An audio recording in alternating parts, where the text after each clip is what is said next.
Hey guys, I'm Tom the Tech Chap, and I've had the chance to get a quick hands-on with the new 2020 Acer Predator Triton 300, which has just had a pretty serious upgrade, including Intel 10th gen processors, up to an RTX 2070 MaxQ graphics card, as well as a 144 or 240Hz screen.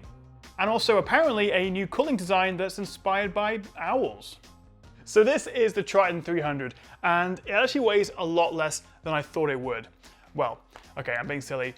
If you saw my Swift 5 video from a couple of days ago, then the same situation happened where they sent it to me for about 3 hours and then I had to give it back. And I'm filming this after I tested it, so I'm now talking to thin air. But I shot tons of B-roll, I tested it, ran a couple of games, so I want to still give you my sort of first impressions and a quick hands-on with the Triton 300, but you're gonna have to use your imagination for these shots.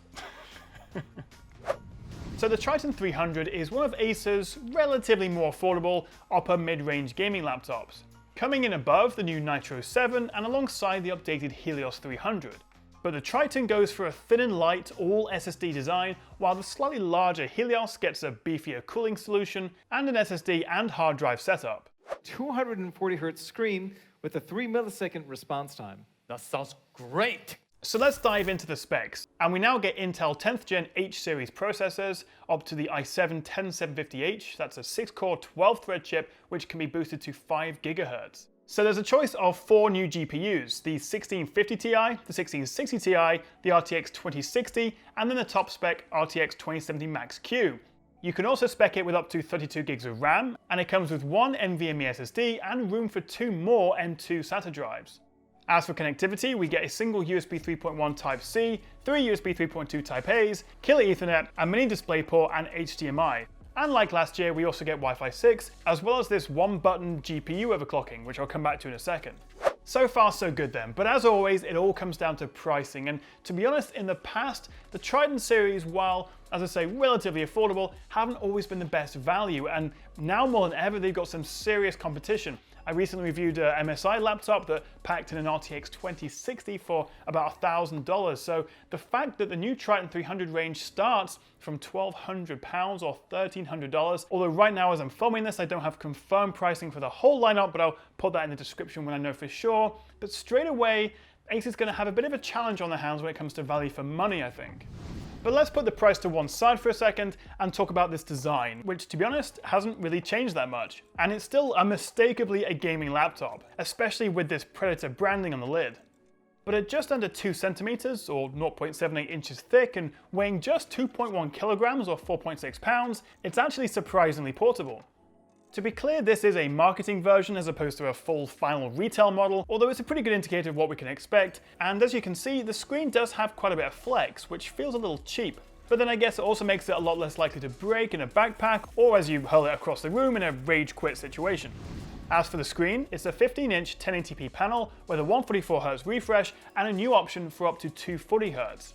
Now 240Hz will of course cost more, and I think for most of us 144 is still the better option, as don't forget to take full advantage of it you're going to have to get 144 or 240 FPS in your games.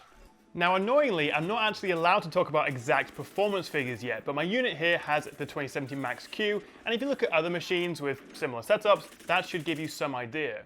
I did play Overwatch and Call of Duty Warzone for around an hour, and it was smooth as you'd expect given the specs, but that's all I can say right now. Of course, being an RTX card, the GPU also supports ray tracing and DLSS 2.0, which is actually pretty usable these days, and it doesn't completely destroy your frame rate like it used to. So with the upgraded CPU and of course that new GPU, it's actually powerful enough to be a pretty capable content creation laptop. Editing laptop. Who says content creation in real life? I don't know. It would be pretty powerful for video editing, although of course bear in mind that while 100% sRGB is pretty decent color accuracy, I didn't manage to test Adobe or P3 gamut, so I don't think they'll be quite up there. So I'm not sure it'll be like the best screen to edit on, but you've certainly got the performance there. Now, one of the Triton's best features, I think, is this turbo button, and also the Predator Sense control software. You can hit turbo at any time and it'll automatically overclock the GPU by between 150 and 200 MHz. Predator Sense also gives you overclock, fan speed, and RGB keyboard lighting control, and it allows you to monitor temperatures and clock speeds. Going back to the start, and how exactly do owls figure into all of this? Well, Acer say they've improved the Triton's cooling by adding extra copper heat pipes, and one of the two cooling fans is Acer's 4th gen Aero Blade 3D metal fan, where the trailing edges of the fan blades are serrated to reduce noise, just like an owl's wing does, apparently. So yeah, Triton 300 now with owl technology. That said, pushing turbo does bring with it some pretty intrusive fan noise. You'll definitely want a pair of headphones with this on. The keyboard works well though, it's backlit with RGB zones, and it felt comfortable to type on and, play games with the WASD keys. The touchpad's also a decent size and felt pretty responsive. It is really off-centered to the left though, which felt a little weird at first. I did get used to it, but it still feels a bit odd. Although of course, most of the time you'll probably want to use this with a mouse anyway.